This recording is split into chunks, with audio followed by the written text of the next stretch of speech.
Radhe Radhe. Shri Harivansh. I am so sorry for delay. Actually मैं धाम चली गई थी, तो वहाँ जाके तो समय नहीं मिलता अपलोड करने का। देरी ना करते हुए आगे की लीला में प्रवेश करते हैं। इस लीला का शीर्षक है कौन बुझावे इन प्राणन की प्यास। सखियों, मुझे जल पिला दो, तृषा से कंठ सूखा जा रहा है। 4-5 सखियां घाट पर जल भरने आई थीं। गड़े धोकर रख दिए और सब मिलकर बातें करने लगीं। बातें भी क्या, व्रज में कृष्ण चर्चा के अतिरिक्त और चर्चा ही क्या होगी। तभी श्याम सुंदर ने आकर जल पिलाने का अनुरोध किया। सुनकर देखकर सबके प्राण हरे हो गए।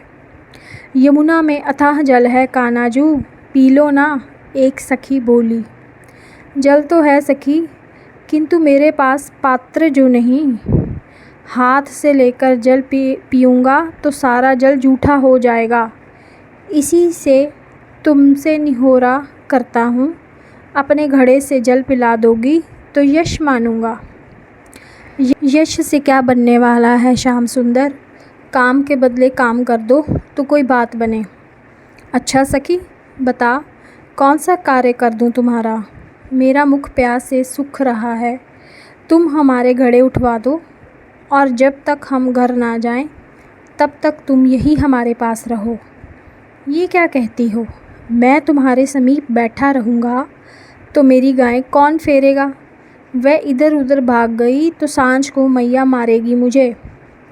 तो फिर तुम जल अपने आप ही पी लो। हम जाकर तुम्हारी मैया से कह देंगी कि कन्हैया ने यमुना जूठी कर दी है। अब वह जल नारायण की सेवा पूजा के योग्य नहीं रहा। अच्छी बात है सखियों, जो तुम कहोगी वही करूँगा। लाओ जल पिलाओ। नंदा, तेरा घड़ा छोटा है, इससे अच्छी धार बंधेगी। सुमति ने नंदा से घड़ा लेकर श्याम की अंजलि में जल डालना आरंभ किया और अन्य सखियां अपनी छूटी हुई चर्चा का सूत्र पुनः थामने लगी। क्या कह रही थी वसुधा तू? इंदुलेखा जीजी ने पूछा। कल मेरे बाबा के पास कोई साधु महात्मा आए थे।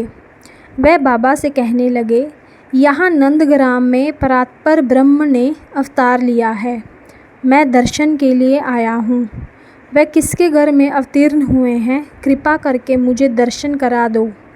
वसुधा की बात सुन सखियाँ मुस्कुराने लगीं। अच्छा, फिर तेरे बाबा ने क्या उत्तर दिया?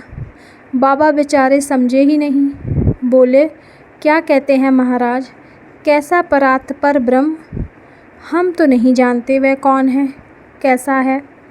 साधु गिगिया के बोले, अरे भैया, भगवान नारायण ने अवतार लिया है। मुझे बुलाओ मत, दर्शन करा दो। बाबा तो बेचारे अचकचाकर अपने चारों ओर देखने लगे और हाथ जोड़कर बोले, नहीं महाराज, हमको नहीं मालूम। यदि नारायण देव पधारे होते तो हम सब उनकी पूजा करने को दौड़ पड़ते। साक्षात नहीं भैया, बालक रूप धारण किया है उन्होंने, साधु बोले। अब बालक तो महाराज व्रज की गली गली में दौड़ते फिरें, ना जाने कौन से नारायण देव हैं। उनका कुछ अता पता और चिन्ह बताए तो कहूँ। सुन भैया, नील कमल सा सांवला रंग है, कमल से कोमल और विशाल नेत्र हैं, घुंघराले केश हैं, छाती में श्रीवत्स को चिन्ह है, बड़ी मनमोहिनी छवि है। देखने से तृप्ति ना हो ऐसा मनमोहन रूप होगा।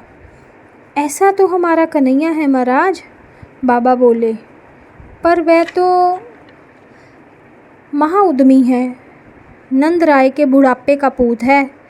पर मनुष्य की कौन कहे, पशु पक्षी भी उसे घेरे रहते हैं। बस भैया, मैं उनके ही दर्शन चाहता हूँ। कहाँ होंगे इस समय वह आनंदगण? यमुना किनारे चले जाओ महाराज, वहीं कहीं गाय चराता होगा। अच्छा वसुधा, क्या नाम बताया साधु बाबा ने? परात्पर ब्रह्म। ये क्या होता है सखी? एक ने पूछा। इनसे ही पूछ लो ना, सुमति ने जल पिलाते हुए कहा। एकाएक श्याम सुंदर को हंसी आ गई। मुख में भरा सारा जल फुहार के रूप में घड़े के भीतर और समीप खड़ी सखियों पर पड़ा। नंदा खींचकर बोली, ये क्या किया तुमने? मैया ने नारायण की पूजा के लिए जल मंगाया था, तुमने घड़ा जूठा कर दिया। मैया मारेगी मुझे। कन्हई खड़े हो गए। मैं क्या करूं सखी, तुम्हारे परात्पर ब्रह्म की व्याख्या पची ही नहीं। सो उछल कर बाहर आ गई। सब खिलखिलाकर हंस पड़ी।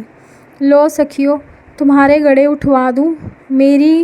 मेरी गैया भाग गई होंगी तो सब सखा पंचायती मार लगाएंगे और नंदा गड़ा जूठा करने के अपराध में सांझ को मैया से पिटवाएगी। सो अलग। मुंह क्या देख रही है मेरा? घर जाकर दूसरा घड़ा ले आ और भरकर ले जा। नारायण बेचारे जूठे घड़े के पानी से नहाकर खिसिया जाएंगे।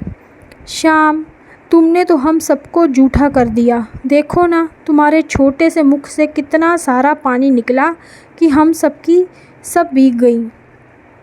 किंतु उनकी बात सुनने से पूर्व ही श्याम सुंदर वंशीवट की ओर भाग छूटे। पटके के छोर और घुंघराली अलकें वायु के वेग से लहरा रही हैं। बंसी फेंट में खोंस ली है और दाहिने हाथ में लकुट लिए दौड़े जा रहे हैं। सखियां खड़ी अपलक निहार रही हैं। कल फिर एक और लीला के साथ मिलेंगे। राधे राधे। श्री हरिवंश।